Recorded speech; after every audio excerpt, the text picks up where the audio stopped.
दोस्तों, छत्रपति शिवाजी महाराज भारत के एक महान योद्धा और रणनीतिकार रहे हैं। 1674 में पश्चिमी भारत में मराठा साम्राज्य की नींव रखने वाले छत्रपति शिवाजी महाराज को भारतीय नौसेना के पिता के रूप में भी जाना जाता है। तो चलिए आज नजर डालते हैं उनके जीवन के कुछ ऐसे तथ्यों पर जो एक बार फिर साबित कर देते हैं कि क्यों छत्रपति शिवाजी महाराज प्रेरणा का स्रोत रहे हैं।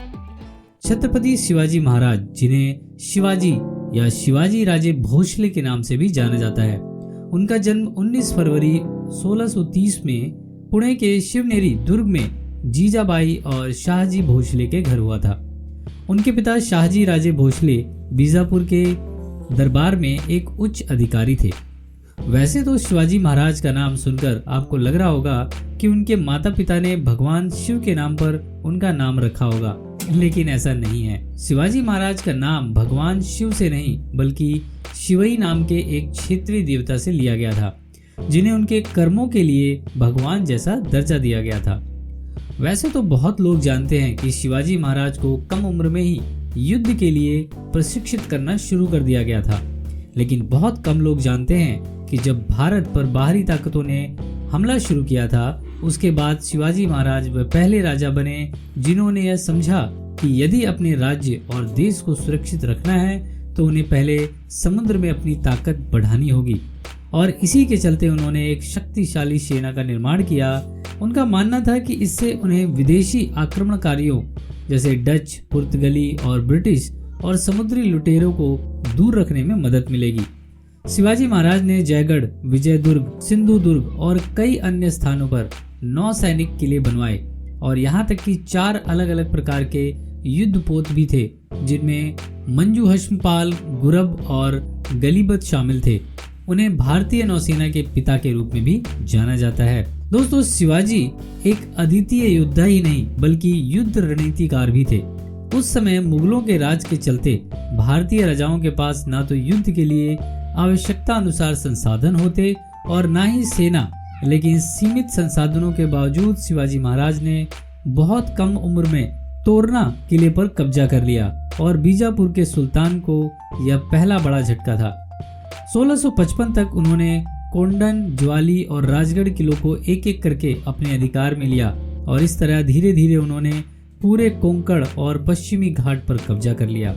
दोस्तों, क्या आप जानते हैं कि महाराज शिवाजी ने मराठों की एक सेना का गठन किया था, जहां कई सैनिकों को उनकी सेवाओं के लिए साल भर भुगतान किया जाता था। इससे पहले मराठों के पास अपनी कोई सेना नहीं थी। उनकी सेना संख्या में भले ही कम थी, लेकिन उन्होंने अपनी सेना की ताकत को इस कदर बढ़ा लिया कि उनका एक सैनिक दुश्मन के 10 सैनिकों पर भारी था। वैसे तो अपने जीवन काल में उन्होंने कई बार मुगलों से लड़ाइयां भी लड़ी, और इसकी कई कहानियां और किस्से बहुत ही फेमस हैं, लेकिन इनमें से सबसे मशहूर किस्सा है मुगल बादशाह आदिल शाह के सरदार अफजल खान के संग हुई लड़ाई का। अफजल खान एक अनुभवी मुगल सेनापति था, जो कि आकार और ताकत दोनों में ही शिवाजी से बड़ा था। बीजापुर और मराठों के बीच हुए झगड़े में आदिल शाह की मां ने मराठों पर कब्जा करने के लिए अफजल खान को भेजा। अफजल खान अपनी फौज लेकर महाराष्ट्र की ओर निकला, लेकिन युद्ध से पहले वह छल से शिवाजी महाराज की हत्या करना चाहता था। इस विचार से अफजल खान ने शिवाजी महाराज को प्रतापगढ़ के पास मिलने का संदेश भेजा। शिवाजी ने खान का यह पैगाम स्वीकार किया और दोनों की मुलाकात का स्थान तय हुआ। ऐसा कहा जाता है कि वे एक झोपड़ी में मिले थे, जिसमें उन्हें केवल एक तलवार ले जाने की इजाजत थी, लेकिन शिवाजी को यकीन था कि अफजल खान उन पर हमला करेगा। उन्होंने एक कवच पहन रखा था, जिसके कारण अफसर खान का खंजर नहीं चल सका, और शिवाजी महाराज ने प्रतापगढ़ किले में मुगल सरदार अफजल खान का वध किया। उनकी वीरता के किस्से अनगिनत हैं और उनकी जीत की कहानियां असंख्य हैं। यह उनकी वीरता और महानता ही है जिसने आज भी लोगों के दिलों में उन्हें जीवित रखा है।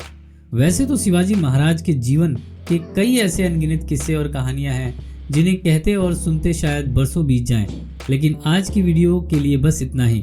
तो मिलते हैं अगली वीडियो में। अगर आप शिवाजी महाराज की जिंदगी के किसी ऐसे तथ्य या हिस्से या किस्से को जानते हैं जो शायद मैं इस वीडियो में नहीं कह पाया हूं, तो उसे कमेंट सेक्शन में लिखकर जरूर बताएं, और इस वीडियो को लाइक और शेयर करना बिल्कुल भी ना भूलें। दोस्तों, मेरे चैनल को भी सब्सक्राइब कर लें ताकि ऐसी ही कहानियां आपको सबसे पहले मिले। आपका कीमती समय देने के लिए बहुत बहुत धन्यवाद।